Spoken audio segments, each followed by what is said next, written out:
Oh, this morning I want to talk about healing touch. Over this last year and a half, that is something I think most of us have missed. Touch, a hug from somebody, family member or friend, a caring touch on the shoulder, holding hands, touch.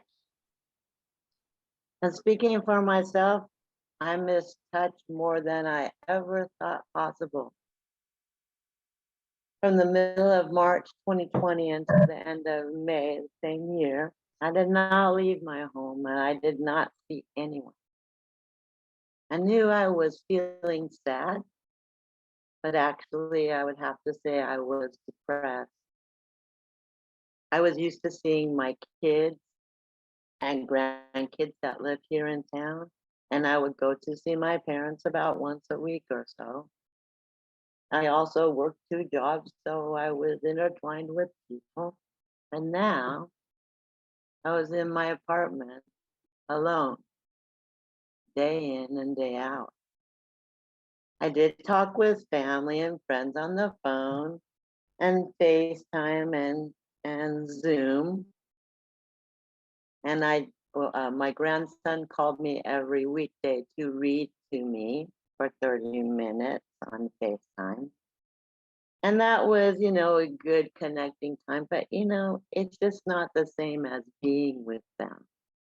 Not the same as being in the same space with them. And I kept busy with church work, especially since school had closed. So part of my responsibilities had slowed. I, of course, rearranged the furniture in my tiny apartment. Oh, I don't know, 3 or 4 times. There's only so much you can do with 5 pieces of furniture, but I did it. And I organized and reorganized all my cupboards and drawers. And if you know me, I love to organize, but it got to a point like I'm organizing organized stuff. So it was kind of a silly thing, but kept me busy. I did some sewing and other creative things, but I just never stopped. It just didn't stop that feeling of being alone. Now, please understand, prior to the pandemic, I loved living alone. I would come home after a long day of work at school and church, and then I would go home and just relish in the silence. Ah, never once did I feel lonely or alone. So this feeling was foreign to me, and it made me a bit anxious. And after talking with my spiritual director and a few family members, we decided I needed to get out of my apartment and I needed to take a risk for my mental health and see some family. So I made arrangements with my daughter in law, Amy, and on my birthday, I was going to surprise my grandson, Declan.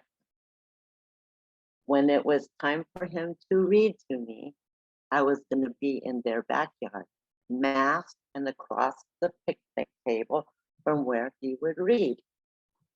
When I got up that morning, I was shaking from excitement and nervous and concerned about catching COVID.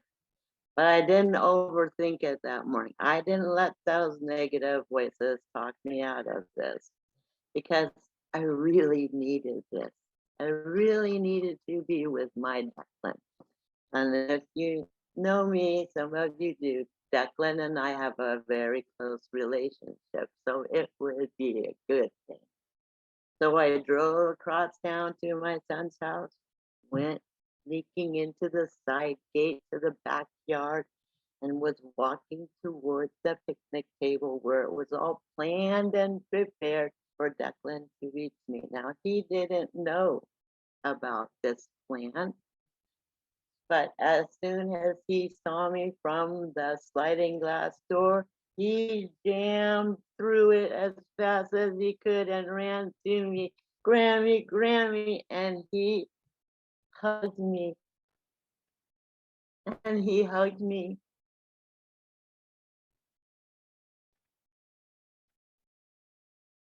And at that, I let go of everything, and I just held him.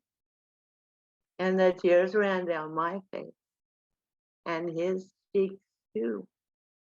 His mom tried to stop him and tell him, let go. But I just shook my head because I said, I need this. This is healing touch. This is the touching interruption that I needed in my life. I needed this, and he probably needed it too. Of course, for the next 2 weeks, I sweated out the worry of catching COVID, like most of us would. But thankfully, that didn't happen, mostly because we all had been very careful. And a lot of time actually went by before I ventured out again. But what I needed was my community, my family. I needed touch to help me get through a very difficult time. I needed it physically, emotionally, and psychologically.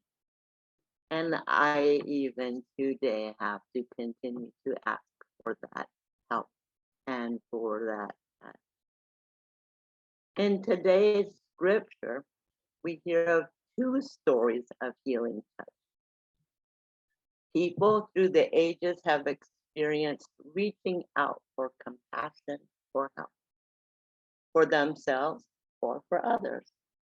This morning, we hear the author of the Gospel of Mark celebrating the healing to the lowest, the smallest, and the outcast in the form of a hemorrhaging woman and Jairus' daughter. But most importantly, both women are healed in the context of their community. The hemorrhaging woman, an outcast because of her illness and gender, is restored to health and returns to the life of her community. Jairus' daughter, whose age and death have removed her from her community, and is brought to life and restored to her family. Healings do not exist in a vacuum. The community of faith contributes, and healing is not complete until the individual is restored to community. In the scripture, Mark contrasts the unnamed woman with that of a known leader in the synagogue. Jairus and the bold woman in our story today could not be more different. Jairus is a parent.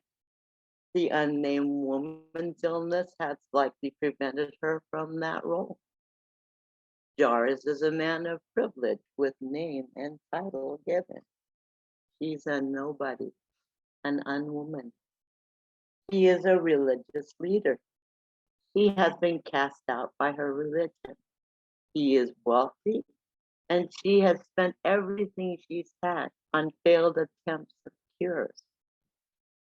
He approaches Jesus with a formal request, and she pushes her way forward and doesn't ask permission.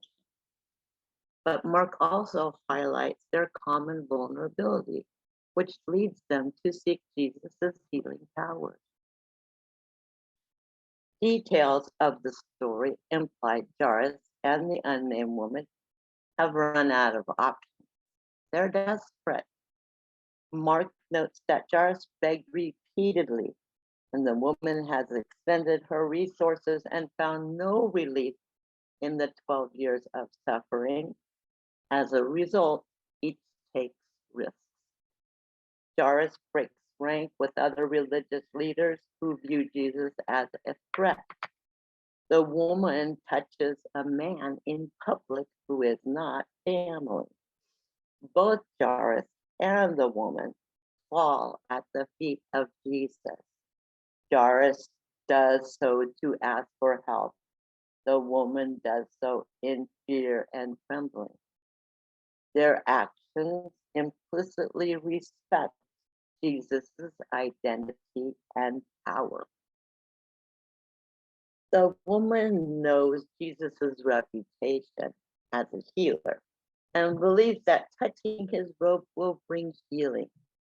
Jesus does not tell her to wait for his touch. Healing comes. Jesus does not ask Jairus to find someone else to help because some leaders oppose Jesus. Healing comes. These miracles show the character of compassion, responsive to those who are vulnerable. Now, Jesus had just performed a successful exorcism of a non-Jewish person in the scripture before this one.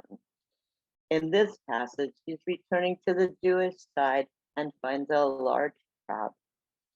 Jairus comes to Jesus to ask for help. And despite earlier stories in the Gospel of Mark, Jesus was not opposed by all Jewish leadership, and Jairus was a good example of that. He sought out Jesus to help his daughter.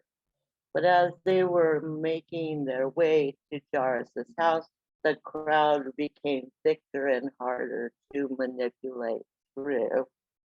And at this point, Jairus' daughter's healing is put on hold. And another story begins. A touching interruption. Mark wants readers to interpret these two distinctive accounts in light of each other. This is a common technique Mark uses, the sandwich technique, or intercalation, which is common in the larger narrative when women are involved. Now we have an unnamed woman who approaches Jesus secretly, unlike Jairus, because of the social, religious realities of that day. This was a bold woman who approaches Jesus without a male sponsor. This woman would have been considered impure because of her condition, which could have removed her from her religious community and financial stability. At this point, she may not have had a choice but to act daringly. Medical professionals were usually reserved for elite persons, so she suffered a lot under the medical care she was provided, which apparently was not working. How long she had suffered remains vague, but could be related to the length of time, severity of pain, or even from the social disrespect under the care of her so-called professional medical specialist. In this story, she just pushes her way through the crowd and deliberately touches Jesus' robe, a male and a popular religious figure. She should have kept her distance and called out for him from a discreet place, but not this bold woman. She fills her body with courage and she touches Jesus' robe, standing up for herself, believing that this healing touch is her only chance to be healed and to regain her human dignity. Now, there have been other women throughout history who've had to act in this manner to retain their human dignity. Phyllis Wheatley published her poems under the scrutiny of Thomas Jefferson, Immanuel Kant, and other numerous white intellectuals of the day. Dorina Lee, the first ordained female minister, pursued her God-given call to preach. And Rosa Parks, she wouldn't give up her seat. These are bold, strong, courageous women who knew what they had to do to complete their community. This woman's thinking, this bold woman, her theological perspective was that touching Jesus, even his robe, could provide the healing she needed. And her theological rationale was confirmed by that healing. She interrupts Jesus' movement through the crowd as he tries to get to Jairus' house to heal his daughter. She touches his robe, and immediately the woman understood the changes in her body. And Jesus also recognized a change in his body. No one else, including his disciples, realized what had happened. Even Jesus was not fully aware of what had just transpired. But Jesus was unwilling to allow the outflow of his power to occur without acknowledgement. It was one thing for Jesus to touch, heal others, but it was another thing for someone to touch him. I'm sure that it would be considered inappropriate to steal a healing miracle. But Jesus asked, "Who just touched my robe?" What could have possibly provoked that woman to come forward? Fear? Boldness? Now, if it was me, I probably would have mixed in with the crowd and kept my mouth closed. I mean, she didn't have to return. She was healed. She could have escaped with her healing intact. But maybe she saw the intensity in his eyes and understood the potential for public shame if she was found out. Maybe it was the cultural weight of her situation that caused her to leave. It doesn't matter. Whatever it was, in this story, Mark tells us that she throws herself at Jesus' feet, trembling with fear. But Jesus' reaction was rather surprising. Instead of possibly justifiably showing anger, we hear something completely different. Isn't that just like Jesus? To teach us another way of seeing and doing? What had flowed through him, healing power, as she touched his robe, now flowed through her, truth, which brought forth healing, confirming words when Jesus speaks to her, "Daughter, your faith has made you well," and he bids her to go. A touching interruption, and her healing complete. But now we have to return to the journey to Jairus' house. The interruption to heal and converse with the unnamed woman took up some time and led to a report from Jairus' household that his daughter had already died. And Jesus was too late, so don't bother. While he was speaking words of affirmation and confirmation to the bold woman whose faith had made her well, that bad news arrived. Your daughter has died. But Jesus' reaction to this news reminds us of what enslaved African Americans of the 19th century sang. God may not come when you call him, but he'll be there right on time. Jesus challenged Jairus to hold on to his faith, a faith that led Jairus to the Jesus in the first place. When this trip to Jairus' home begins, the crowds follow. But Jesus now moves from public to private space. He takes only 3 of his most trusted disciples, Peter, James, and John. And when they arrive, hired mourners are weeping and wailing with much confusion. Recognizing their lack of faith, Jesus asks, "Why are you confused and crying? This child is not dead, but sleeps." Jesus admonishes everyone that death is not the final answer. In the presence of God's healing power, even death cannot sustain its stronghold. In comparison to death without hope, this child has hope for restored life in her community. So she is merely sleeping. And the mourners laugh. So Jesus kicks them out and allows only the father, the mother, and the 3 disciples to enter the girl's room. The restoration evokes similar private healings that were done by the prophets of Elijah and Elisha. Similar to earlier healing stories, Jesus touches Jairus' daughter. He takes her by the hand. Unlike earlier healing accounts, Jesus speaks Aramaic here. Because of his audience, Mark translates the words, little girl, get up, while the other gospels omit foreign words altogether. A Greek-speaking audience, Jewish or not, might think that it was that the strange words were part of some healing formula, and that's why we believe Mark provided this translation to offset that idea.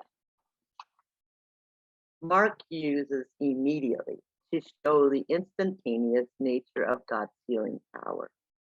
A touching interruption wakes the girl and heals her from her deep sleep. The girl rises and walks around. Jesus requests food for Jairus' daughter, which shows his care for all needs, spiritual, physical, emotional, and psychological. Jairus' daughter is said to be around 12, which is the age when she would begin her own bleeding, a symbol of life. As culturally, she was approaching the customary age for marrying, noting that she was born the same year as the hemorrhaging woman began her bleeding for 12 years. One stopped bleeding and had her life restored back to community. Had her life restored back into the healing touch of her community. The other had her life restored so that she could begin to bleed and eventually produce life. Finally, Jesus wanted silence about his healings. Like the many healings he had performed on the Jewish side of the lake, the stories end with Jesus declaring that no one should know this. This command happens so often in Mark, it has been named the Messianic secret. The identity and power of Jesus will not be fully revealed until later in Jerusalem, when the nature of the Messiah as embodied by Jesus will become clear.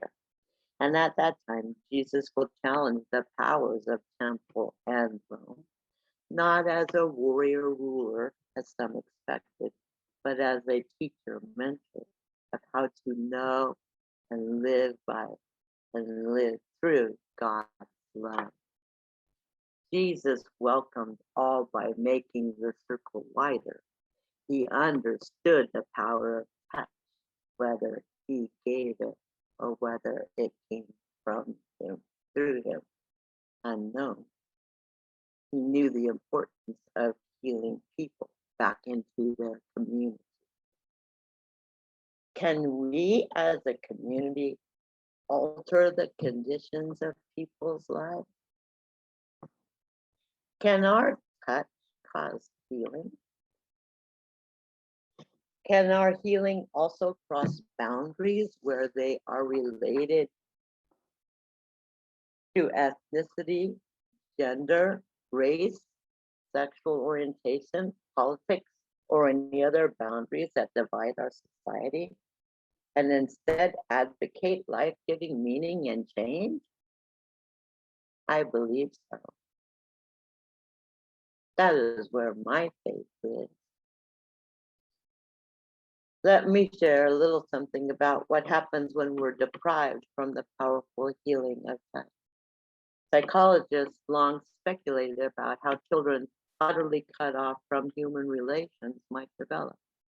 Their speculations were tragically confirmed in the 1980s when the numerous orphanages of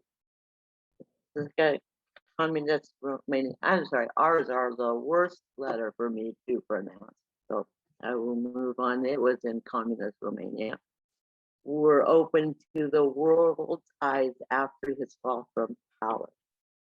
This dictator had mandated bizarre social policies that had resulted in thousands of unwanted children. Many of them ended up in vast underfunded, state-run orphanages where they were completely isolated, often receiving no love. In fact, no human touch at all. Tragically, the children grew into physical human creatures. They did not become human persons. They could not speak. They could not relate to others, and they could not give or receive affection. Yes. Touch is healing. Your touch is healing. By now, most of you have been vaccinated and have been able to be with some of your loved ones. You've been able to touch them and hug them. And I hope we never forget the feeling, the need of that touch, and what it means to be with those we have missed and loved. We need to know that touch is healing. And we just need to remember. You know, my personal story continues. I said, I still need to ask for help. I still need to be with my friends and my family. And as they're touched, whether it be physical, spiritual, emotional, however it has been, that has continued to be healing for me. I will take it a touching interruption from any of my grandchildren or my family or friends. Physical healing, acceptance, intimacy, and touch make us whole and give us peace. We are, in fact, shaped and made human in relationship to other persons. Our relationships in the church, in friendships and relationships, are not just something extra added on to life for distraction and entertainment. Relationship, touch, if you will, makes us human and whole. As the contemporary Scottish philosopher John McMurray once phrased it, I need you in order to be myself. May we be open to touching interruptions of healing in our lives and in the lives of others. May it be so. Amen.